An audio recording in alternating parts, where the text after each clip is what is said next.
রমাদান মাসে কাউকে রক্ত দেওয়া যাবে কিনা, অথবা কোনো অসুস্থ ব্যক্তি রোজা রেখেছে তিনি রক্ত গ্রহণ করতে পারবেন কিনা, রোজা অবস্থায় নাকে কানে ও চোখে ড্রপ দেওয়া যাবে কিনা, রোজা অবস্থায় ইনজেকশন বা স্যালাইন নেওয়া যাবে কিনা, রোজা অবস্থায় যারা হাঁপানি রোগী তারা ইনহেলার ব্যবহার করতে পারবে কিনা, অক্সিজেন ব্যবহার করার হুকুম কি। আমি জানতে চাই যে আমার বাবার ডায়াবেটিস, রমজান মাসেও তাকে দিনের বেলা ইনসুলিন নিতে হবে, এখন রোজা রেখে তিনি কি ইনসুলিন নিলে রোজা হবে?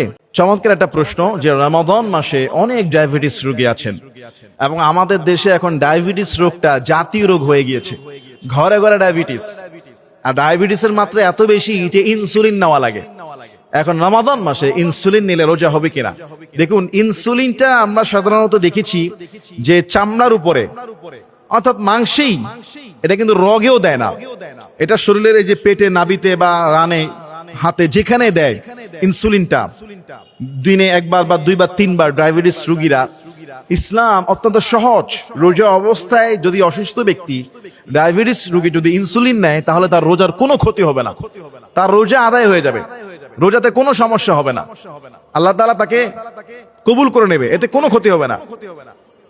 আরেক ভাই প্রশ্ন করেছেন যে হুজুর, রমাদান মাসে কাউকে রক্ত দেওয়া যাবে কিনা, অথবা কোনো অসুস্থ ব্যক্তি রোজা রেখেছে তিনি রক্ত গ্রহণ করতে পারবেন কিনা, এতে করে কি রোজা আদায় হবে? অনেক সময় রমাদান মাসে বিভিন্ন জায়গায় ব্লাড চাওয়া হয়, কি করব?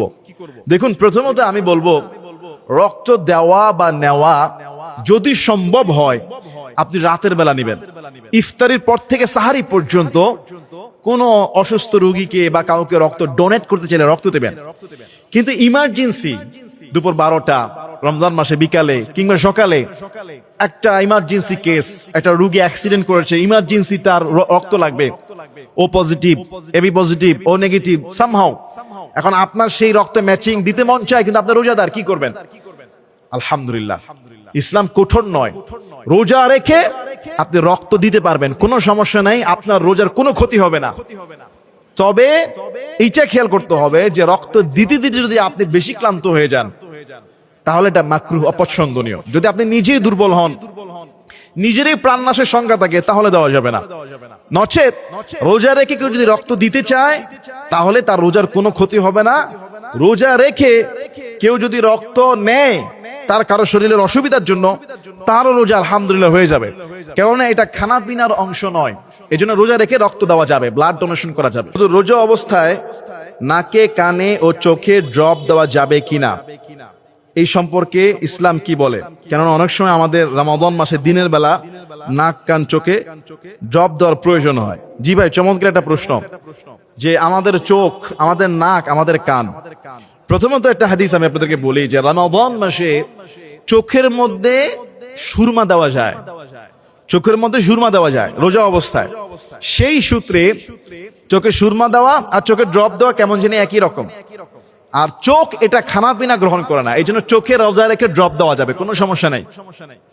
2 নম্বরে কানের যে মাসালা, এইটা নিয়ে একটু ইখতিলাফ আছে। কেউ কেউ বলেছেন যে কানে ড্রপ দিলে, মেডিসিন দিলে সেটা আপনার গলায় চলে যায়। আবার অনেকে বলে হুজুর গোসল করতে গেলাম কানে পানি ঢুকে গেল, তাহলে কি আমার রোজা ভেঙে যাবে? যদি গোসল করতে গিয়ে আপনার কানে পানি ঢুকে যায় তাহলে আপনার লাভ, যদি বের করতে পারেন তাহলে তো কোনো সমস্যাই নেই। আর যদি কানে পানি ঢুকার পরে আপনি গলায় অনুভব করেন পেটে চলে গিয়েছে বুঝেন, তাহলে আপনার রোজা ভেঙে যাবে। সাধারণত আমার কাছে মনে হয় না যে কানের জিনিসটা খুব দ্রুত পেটে চলে যায় বা যাওয়ার মতো অবস্থা খুবই কম। এই জন্য কানে কিছু ঢুকলে, পানি ঢুকলে বের করে ফেললে আর কোনো সমস্যা নাই। বা কানে মেডিসিন যদি হালকা পাতলা মেডিসিন দেন যেটা গলায় অনুভব হয় না, তাহলে রোজা ভাঙবে না। কিন্তু নাকের ক্ষেত্রে খুব সাবধান।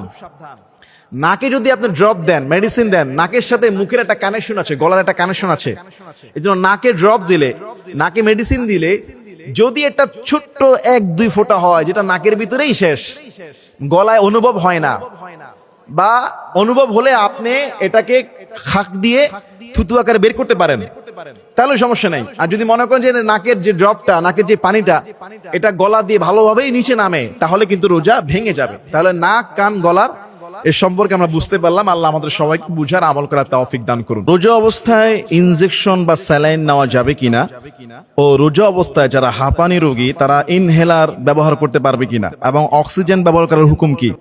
দেখুন, রমাদান মাসে আমাদের নানা ধরনের জটিলতা হতে পারে, এতে কোনো অস্বাভাবিকের কিছু নয়। যেমন ডক্টর আপনাকে ব্লাড টেস্ট দিল যে আপনাকে ব্লাড টেস্ট করতে হবে, কিংবা আপনাকে এই ইনজেকশন দেওয়া লাগবে, সেটা মাংসপেশিতে হতে পারে, সেটা রগে হতে পারে, বা আপনাকে একটা স্যালাইন দিতে হবে। এখন প্রশ্ন হলো যে এই স্যালাইনগুলো, এই ইনজেকশনগুলো কোন কারণে দেওয়া হচ্ছে? প্রথমত, ব্লাড টেস্টের জন্য রক্ত নেওয়া হলে রোজা ভাঙে না।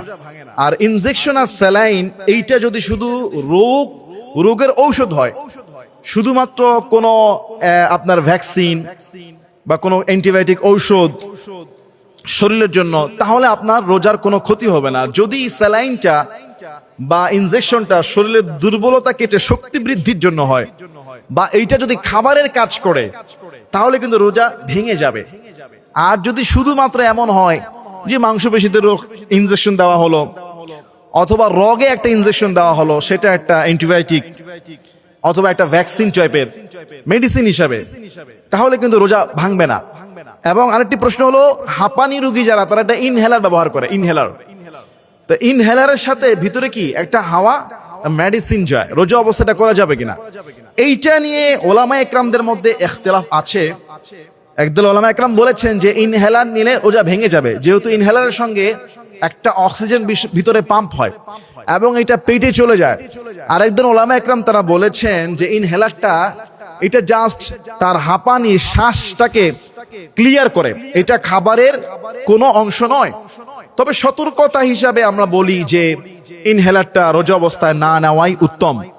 এবং অক্সিজেন, যেটা অনেকেই হাঁপানি বা ইমার্জেন্সি কেসে অক্সিজেন ইউজ করে, শুধু যদি অক্সিজেনের বাতাস থাকে, যে বাতাসে আপনি শুধু শ্বাস প্রশ্বাস ইজি হচ্ছে, এটা সর্বসম্মতিক্রমে রোজা ভাঙবে না।